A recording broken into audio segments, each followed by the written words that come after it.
本日は勝浦担々麺を作っていきますが、この飯かなりやべえっす。勝浦担々麺は千葉県勝浦市の名物 B 級グルメ。普通の担々麺との大きな違いは練りごまを一切使わないところだ。具材は豚ひき肉と玉ねぎ、濃いめの醤油スープに浮かぶ大量のラー油が特徴。見た目通り味もインパクトがあって悶絶するほどうまいが、そういうのに限って糖質脂質たっぷりのヤバすぎる背徳飯。これを聞いて震え上がってる輩も多いだろうが、そんな君におすすめしたい最高のお供がある。それがこちら、サントリー金麦糖質オフ。金麦といえば青い缶のイメージが強いと思うが、この金麦のオフ、こいつが実にやばい。安く買える第3のビール、そして糖質 75% オフ。メリットが大きい反面気になるのはその味だが、なんとこの金麦、ジャパンフードセレクションではグランプリを受賞。そしてさらに、国際的なビアコンペティション、インターナショナルビアチャレンジでなんと金賞を受賞している。世界的なビール類のコンペで金賞受賞はマジでやばい。糖質オフというメリットに加え、味の面でも評価が高い。奇跡の第3のビール。この金麦があれば100人力だ。遠慮なく背徳飯を作ることができる。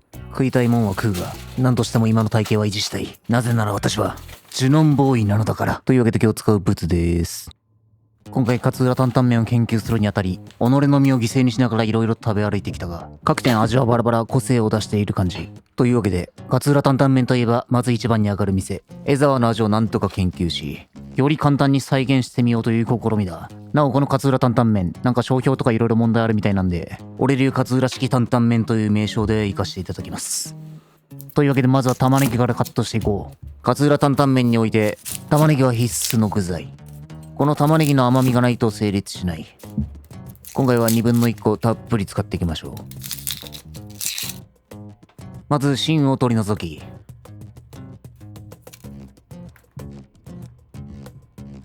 くるっとして真ん中に1等、そしてそれをさらに半分4等分にする。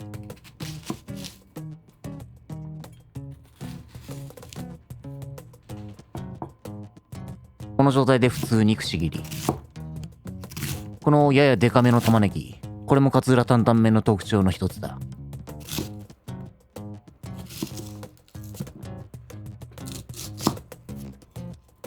刻んだ玉ねぎは耐熱用のボウルに移しておく。そしてふんわりラップし、これを 600W3 分レンジでチン。勝浦担々麺において玉ねぎの甘さをいかに引き出すか、これ非常に大事。玉ねぎの甘みも必要な調味料の一部と考える。そして玉ねぎの甘さを引き出すのはレンジが最適だ。玉ねぎはもともと糖度の高い野菜だが、硫化アリルという辛味成分が含まれているせいで、そいつが邪魔した甘みを感じにくくなっている。レンジで蒸すことによってこの硫化アリルが蒸発し、甘みを感じやすくなる。炒めることでも甘みを引き出せるが、焦げないようにかなりじっくり炒めないといけないので、やはりレンジが手っ取り早い。あとはトッピング用の白髪ネギを作っていこう。だいたい5センチ程度に切り出して、外側の白い部分のみを使っていく。中のネギは別で使うか、刻んで具材にしちゃっても OK だ。で、うまく白髪ネギを作るコツやが、この白ネギの内側部分、ここに薄いフィルムみたいなやつがあるんで、こいつを剥がしておくのが最大のポイント。このフィルムついたままだと、どんなに細く切っても仕上がりがふんわりならずべちゃってなる。あと食感もあまりよろしくない。ちょっとめんどくさいんで、普段自分で食う分にはそのまま刻んだりすることもありますが、丁寧に作りたいときはこれやるといい。あ、気持ちいい。あとはこれを重ねて刻んでいくだけ。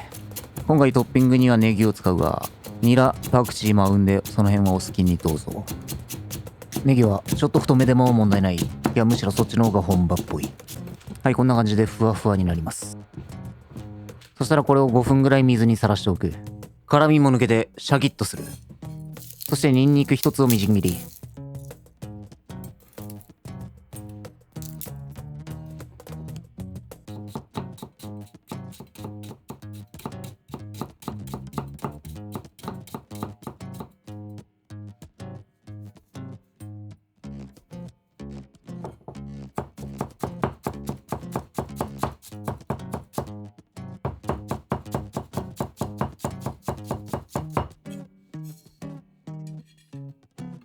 そして最後に用意するのが豚ひき肉。今日はちょっと豚バラブロックが余ってたんで、こいつを切り刻んでひき肉にしていく。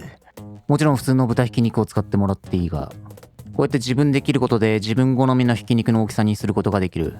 俺の場合結構デカめのひき肉が肉々しくて好き。あ、土。これで 80g 程度となります。つうわけで仕込みは以上だ。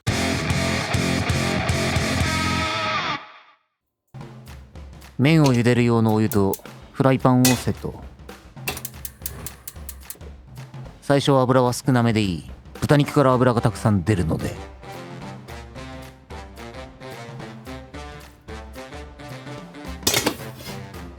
フライパンが温まったら豚肉を投入。こいつをしっかりめに炒めていく。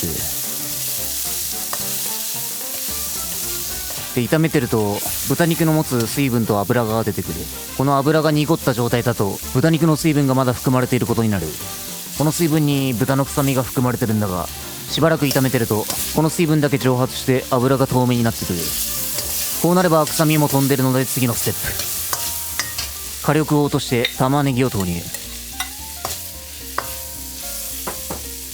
さらにニンニクが焦げないように弱火にして香りが立ってくるまでさっと炒める。とにかく辛いのが好きなやつはこの段階で粉唐辛子も加えるといい。そして 1% ほどの塩コショウ。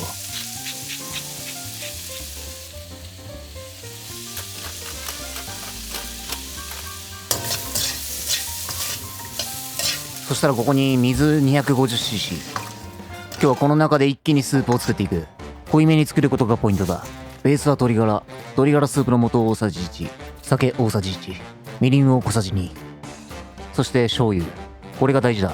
今回再現したい味はかなり醤油を効かせたスープというわけで、醤油こだわります。まず普通の醤油を大さじ 1.5、 残りは別の醤油をブレンドしていく。今日使うのは再仕込み醤油というやつだ。割と普通にスーパーに売っている。再仕込み醤油か2倍仕込み醤油と書いてあると思う。ややお高めの醤油だが、ちょっとこれ使わんと俺の目指す味になんないんで使わせてほしい。再仕込み醤油は普通の醤油よりほんの少し塩分濃度が高いぐらいだが、普通の醤油より麹を2倍使ってるので、より醤油の風味が濃厚だ。塩分濃度を高めることなく強い醤油の風味を出したい時、そんな時に使う。こんな感じで深みのあるいい色が出て、ぶわっと醤油の風味が広がる。たまり醤油で代用してもいいし、普通の醤油だけの場合は醤油を大さじ3ぐらいに増やし、さっき入れた塩を省いて塩分のバランスを見る感じ。醤油の分量が多いんで、このままだと醤油の角が立ちすぎている。そこで使うのが旨味調味料。これを5から10振り。これでも小さじ2分の1ぐらい。旨味調味料を加えることで醤油の角が取れ丸くなり、味がまとまる。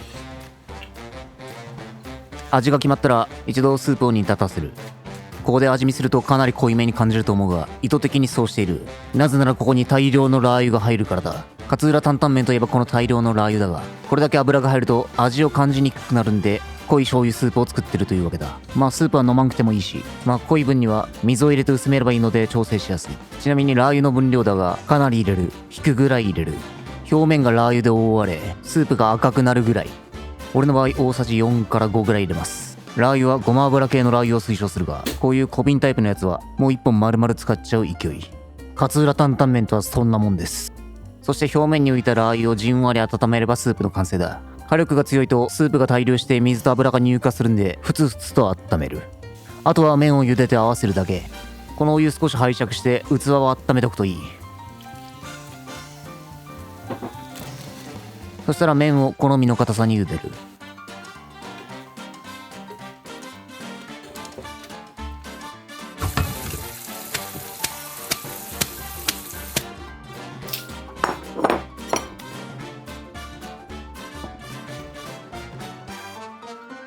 最後に白髪ネギを盛ったら完成。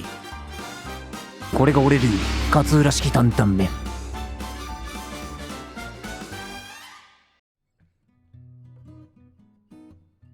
それにしてもやべえブツだ。地獄のような見た目してやがる。だがそんな時も安心。なぜなら俺には金麦のオフがついてるからだ。第3のビール。麦の風味が薄いイメージがあるが、しかも糖質 75% オフ。果たして味に期待できるのか。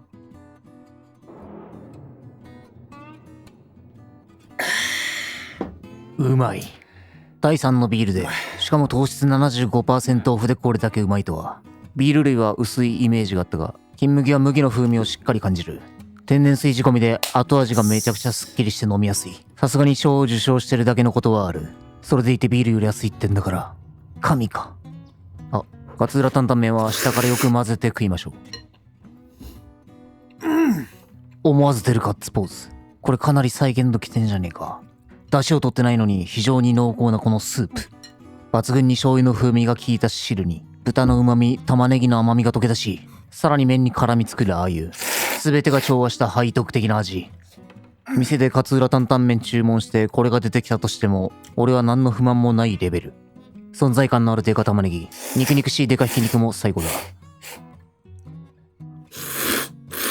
辛うま。うますぎる。糖質と油の暴力。見た目がやばい飯はどうしてこんなにうまいのか。そして知っていたら教えてほしい。これより酒が進む麺、他にあるか。さらにこいつの欠点は米が異様に進んでしまうことだ。というかもう米不可避。糖質摂取ははかどるが、そんな時こそ金麦のオフ。相性が抜群すぎる。というわけで珍しく2本目失礼します。アルコール度数も高くなく飲みやすいんで。勝浦担々麺の締めだが、これはもうおじや一択だろう。スープたっぷりかけてぐっちゃぐちゃに混ぜて欲望のままにいっちゃってほしい。これはもう犯罪です。ちょっとギルティーすぎる。家でこの味が食えるのは非常に助かる。だって勝浦遠いんだもん。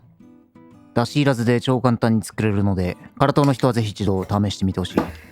そしてこの勝浦担々麺と相性抜群の金麦のオフ、全国のスーパーで買えるんで、ぜひセットで楽しんでほしい。ごちそうさまでした。